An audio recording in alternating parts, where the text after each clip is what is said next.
Daf Ayin Hey Amud Aleph will begin Ayin Dalet Amud Beis, 3 lines from the bottom with the 2 dots. Val Taifer states Fira, so continuing along with the malachas that are mentioned in the Mishnah. At Taifer states Firas, if one sews 2 stitches, that's the minimum amount to be chayiv for being Taifer 2 stitches. Fracting more of a haloi kaima. Even if he sews 2 stitches, it's going to unravel. It's not permanent. In order to be chayiv from malacha, it has to be permanent. And simply stitching 2 stitches is going to unravel. It means that he tied it at each end. He tied it at each end, and therefore it will not unravel. And the Rishonim asked the question, well, then he's chayav for being kosher. He's chayav for tying the knot. And here it's mashma that it's only for a taifer, and it doesn't involve kosher. So the Ritva, some of the other Rishonim, seems to be a consensus that it is not a kshira that one would be chayiv for. Either that's a single knot, not a double knot, or that we're talking about he didn't mamish tie it with a knot. He tied it, he just twisted it together so that the stitching does not unravel. But we're not talking in a case where he tied it in a professional knot. That would be mechayivim for kosher, so he's not chayiv for tying the knot, but he's chayiv for stitching 2 stitches. Vakarei almanas for the next malacha, if he tears with the intent, with the purpose that now he's going to resew. Tearing alone is makalkal, but if he tears with the intent that now he's going to sew, that is tfir, then he's chayiv for being karei almanas litfor. Where was tearing? Where did they do tearing in the Mishkan? Rabbi Zera Damitavayu, they say Shekin Yeriya Shenafal Badarna Karimba. That if there was one of the curtains that a worm ate away at, made a hole in it, and it's a round hole. To stitch it up, they didn't mend it with a round hole because it would be unsightly. The way they did it is they mended it, so they tore it, they made a long vertical tear, and then they were able to sew it up, and they mended it that way so it wouldn't be so it won't be so visible. It was sort of like invisible mending, so that the hole would not be visible. So that's where they tore. They did kriya al minas litfor. Amar Rav Zutra Batuvia Amar Rav Hamaisei Chut Shel Tfir B'Shabbos Chayiv Chatas. If one pulls a loose thread, there's a stitched thread, a thread that's stitched, but it's loose. If he pulls it to tighten it and have the cloth come together, then he's chayev for that. He's Masechet Shabbat b'Shabbos. He's chayev chatas. He's chayev chatas because it's considered as he is now sewing it. So if the 2 pieces of the beged got separated from each other, and he now pulls the thread, and now he joins them together, he's chayev, it's as if he sews it. There is a question in an issue in the Rishonim over here, is do we say similar to stitching that it has to be if he ties it at each end? Here also do we say when he pulls the thread, it's only when also he ties it or twists it at the end? Or in this case, since already it is sewn, it is stitched, he's only tightening, perhaps not. So that's a machlokes in the Rishonim. So this is one memra that Rav Zutra Batuvia said in the name of Rav.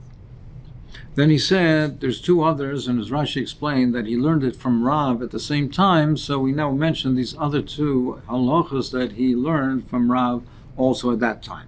The second thing is v'haloimer dovar echa min hamagush chayiv misa. If somebody learns something from a magush, which we will define shortly, he's chayiv misa. And if a person has the ability to make calculations of astronomy, etc., and he doesn't, also you do not say things over in his name. So the Gemara will now explain. So Magushta, so the halach, he says, what is a magush? Magushta Rav Shmuel Charamar Charshi. One says that it's a person who is Isaac in Kishiv and sorcery, and the other one says Gedufi, he is a Vida Verizora, he's Isaac in blasphemy. So to Stayim, the Rav Damar Gedufi, it's Mustaber to say that Rav is the one that says that it's Gedufi. Dom Rav Zutra Batuvi Amar Rav Halamid Davaracha Min Amogush Chayav Misa, because he said that if someone learns something from a Mogush, he's Chayav Misa. Now, if you would say what it means, someone who is Isaac and Kishiv, a sorcerer, how could that be? Why is it Chai Misa Vaksiv Loisel Medlasis? You can't learn Kishiv, magic, sorcery, in order to perform it. But you could learn it to understand it, and Loheres, and as some of Rishonim explained, to expose somebody who is a Novi Sheker, someone who's Isaac in Kishiv, and he makes all kinds of signs, to expose him, and to be exposing him as a Novi Sheker, a false prophet.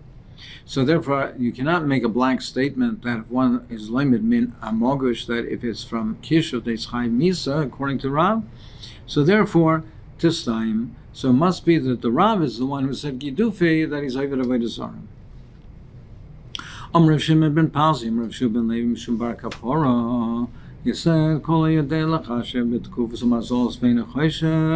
if a person knows how to calculate the constellation, the path of the constellations, the stars, the said he's not cheshev, and ve'ina cheshev, all of a kosev oimer, on him, the person, the pasuk says, does Pa'al Hashem lo yabitu.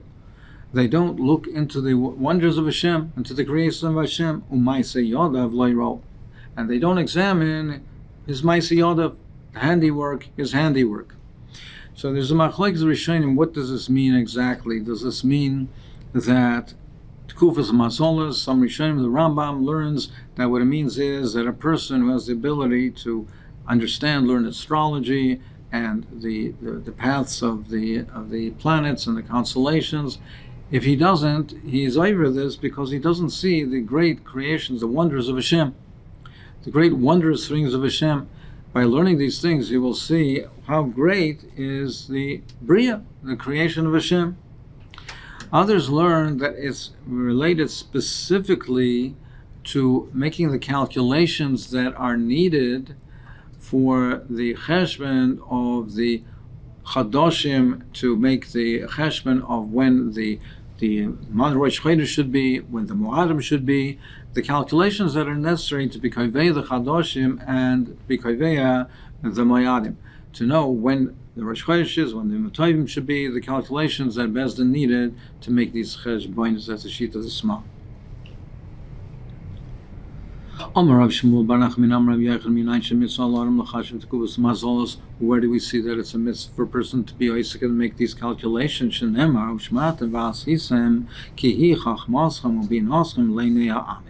Keep and guard the Torah. This is your wisdom in the eyes of the nations. So what kind of wisdom, what kind of Torah is impressive to the nations?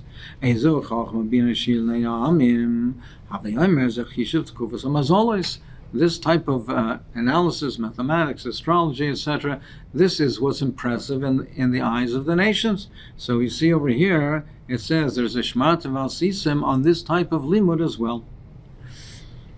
This is what the nations would be impressed with, so there is a mitzvah on this type of limud also. The next malach in the Mishnah is of the office is atzad tzvi. If someone hunts, he traps, tzeda, that's also a malach. If a person traps chilozin, so from the chilozin they took the dye, from the blood of the chilozin, they took the blood from that, the blue dye, to be tzeveya, to dye the wool that they use for the Mishkan. So if somebody said he traps, he catches a chilozin, and he squeezes out the blood, he's only chayv one malacha. Even though he trapped it, he caught it, he squeezed out the blood, he's only chayv one malacha. Rabbi Yehuda, I'm chayv shtein. Rabbi Yehuda says no, you're chayv for two. Why? What's the two? He says squeezing out the blood is included in the malacha of disha, threshing. So if he caught the chalazan, he's chayv one for tzeda. That's one malacha on account of the tzeda. Squeezing out the blood, Rabbi Yehuda says, that's included in the malacha of disha, so he's chayv a second one for disha, for threshing. Just like by disha, he's removing the kernel of grain from the husk, so he's taking it from the husk and removing it. Here also, he's separating the blood, he's removing the blood from the chalazan. So he's taking the blood that's encased within the chalazon and he's removing it. He says that as well, that's included in disha, so he's chayv too. However, the Chacham argue and they say, no, that's not so. It's not included in disha. Why is that? My time of the Rabbanan. Why do they say that? In terms of the action of what he's doing, it's very similar, and it should be included in disha. Why is it different? Because kasavre ain't disha l'gedulei karka. Because they hold that disha is only from things that grow on the ground, similar to what they did in the Mishkan, the samamonim, the dyes that they made from the samamonim that they had, the different herbs that they had, and the different seeds that they had. They made the dyes, and similarly to processing the bread, where you remove the chita from the husk. These are gedulei karka. These are things that grow on the ground. But the chalazon is a creature, so that there's no disha on that which does not grow from the ground. But he's killing it. He caught the chalazon, and now he's squeezing out the dye, the blood, and now he's killing it. So why isn't he also chayim for the malacha of netil's neshama, of killing the creature, of killing the chalazon? Amar Rav Yochanan shapatza meis. Rav Yochanan says, in Chanami, theoretically he would be, but over here we're talking in an instant where it was already dead, and then he squeezed out the blood. So in that case, then you would see that over there's no, it tells the Shama it's already dead, so there is only the malacha would be for tzeda, or for perhaps for disha. Some of the Mepharshim want to point out over here that if you hold that there's disha on a creature, it's even if it's not alive, because we're saying, according to Rav Yochanan, the case is talking about the chalazon is dead, and nevertheless that Rav Yehuda is chayev for disha as well. So you see that if there is disha on something which is not gedulei karka on a creature, it's even if it's not alive. Rav says you can even say the case is talking where it's still alive. He's killing it. Why isn't he chayiv for netil's neshama? Because misasek who waits on netil's neshama. Because he's misasek. That's not his intent. He doesn't want to kill it. So he is ain't mechaven. He's not mechaven. It's a dover shein mechaven. Frank, to get more of what do you mean? So what if he's not mechaven? Even though Rav Shimon says a dover shein mechaven, if he doesn't have intent for this, then he's potor. But if it's a psik reisha, if it's inevitable, then he's moided that you're chayiv. Right? You can't say that if a person cut off the head of the chicken, for he wanted the head, and can he say, but I didn't want it to die, and therefore he should be potter? No, of course he can't, because it's a psik reisha, it's inevitable, it's considered one and the same. Well, here also, how can you say that he only intended to squeeze out the blood, and he did not want it to die? So why should we say that he should be potter on that? It's a psik reisha, it's inevitable. More answers, but here it's different. Shiny hacha the kama the isbe neshama tzvein nichalei ki hechda litzol tzivin. But over here it's different. Over here it's different because he does not want it to die. It's not only, this is the way Rashi explains it, and Taisus argues, but first let's see Rashi's explanation. He says that he mamish does not want it to die, because as long as it's alive, the blood is better for dying. It's a brighter color. So he's being oisek and not killing it. So now, even though it is inevitable at the end that he will, the way Rashi explains it over here is that this is a psik reisha delay nichale. That this is a psik reisha delay nichale, and over there, even though we say that Rav Shimon is moed about psik reisha, that he's chayev, we can't call it a dor shein miskaven, but that, the way Rashi explains it, that is if he is indifferent to it. He's not intending to kill it, he's not intending for this inevitable result, but either he may want it or he's indifferent to it. He doesn't care. But if he does not want this outcome, like in this case where he does not want the outcome, he does not want the chalazon to die, because as long as it's alive, the dye is brighter and better. So over here, Rav Shimon says, Ador Shein Maskayim, in a psik reisha, Deloy Nichale, he says that he's potter in such a case. Taisus asks kashas that we do find in cases where he's indifferent as well. So this sugya will come to the Gemara Vayter, where in Perek HaBoineh, where they would find this machlokes and the case in the Gemara, from where Taisus asks the kasha on Daf Kuv Gimel. We'll analyze this in greater detail. So the next malacha, the Tana says, if he shechts an animal, in fact, the Gemara sheichet mishum mayim achayev, what is the chiyuv of sheichet?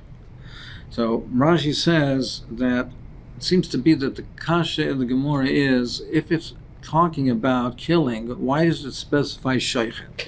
There was killing in the Mishkan. They used to skin the animals for the oiros elim ha'adomim, but that could have been killed with choking. Why does the Tana specify shchita? So sheich mishum mayim achayev, Rav Amar mishum tzeveya, because he's dying the skins as well. And he wants the skin to be bright red. And there's a diyan in the Meforshim over here. We know that ain't tzviya ba'oichle. There's no dying by an oichel. If a person has a food and it happens to be, which is on a piece of bread, that it happens to get a color, it gets to be colored with some of the food that he's eating, and the bread gets colored, we don't say that's considered seveya, ein tzviya ba'oichle. So they explain over here is we're talking not on the flesh, we're talking about on the skin. There is tzvi on the skins. So over here, the reason the Tana mentions sheichet is to include the case that there's also dyeing of the skin, and ischayev, there's a chiyuv of seveya. And Rav Amar Mishum, so Rav Amar Mishum seveya, Shmuel Amar Mishum Netilas Neshama. Shmuel says it's lav davke. It just uses this case. It says the case of sheichet, but it's not specific to sheichet. There's nothing specific in the mentioning of shchita. It means netilas neshama. It means killing the animal, and there's nothing specific about shchita per se. But Rav says it mentions sheichet to incorporate also that the blood, if it dyes the skin, there'll be a chiyuv of tzeveya.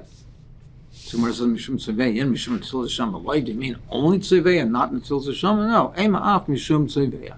Means as far as tzeveya as well, but certainly also for netilas neshama. Omara milsa da'amri, that what I just said, ema ba milsa deloy lesed dar basra v'lecha alai. Let me give an explanation so that the future generations won't come and laugh at me. What was tzeveya? Tzeveya b'may nichale. Why should he be chayav for tzeveya? Tzeveya b'may nichale. What does he want this tzeveya for? So my answer is nicha the litvas be'shchita doma. No, he does want it. He wants it that the base of shchita, that the place, the cut of the shchita, should be filled with blood. That the people will see it and they'll see, oh, it's fresh meat. It was just shechted now. The base of shchita is full of dam. So he wants the ore to be dyed with this red color, so that purchasers, you're selling it in the market, the purchaser will come and they'll jump at it and buy it because they'll see that it's fresh meat. So he does want it. So therefore, he's chayav af mishum tzeveya, because it's something that the person wants. The Meforshim asks the question, what is bechlal the need for an explanation, and why do we have to give this explanation? Let's say he doesn't want it, but it is a psik reisha. It's something that's inevitable. Now, even if we say that a psik reisha lo nichale, but something where he's indifferent, over here he's not actively, he doesn't want it, so why does he have to have a special need for it, a special use for it, that he wants it to be there so he can sell it, it'll look fresh? It's a psik reisha. It's a psik reisha, and even if he's indifferent, and even if he doesn't care, why do we have to have a special purpose for it, that he wants the customers to buy, the purchasers to buy and see, oh, that it's a bright red, and they'll come and buy it? It's inevitable. So the Mitzchas Chinuch says, because the kasha is, he wants to kill the animal. He doesn't care. There's no constructive purpose and that he wants for the dyeing of the skins. then that's a mokshin tzrich legufa. So that's why he had to give the explanation. The Nishmas Odam explains it in a different way. He says that if there was not this purpose over here, we would consider it shaloi kederach tzviyah. That's not the normal way of dyeing something. You don't dye something in this manner. You don't check and yes, it gets red, but that's shaloi kederach. How could there be a chiyuv of tzviyah if it's shaloi kederach?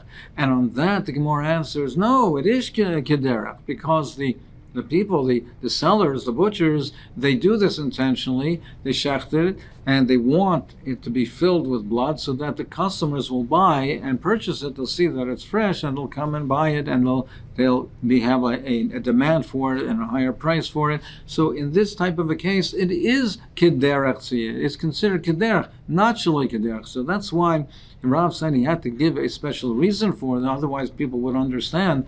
They'll laugh at it. Why should shecht an animal chai for dying for tzveya? They're shaloi kederach tzveya. No, it is. This was the manner of the sheikhim, of the butchers in that time, in order to sell the meat.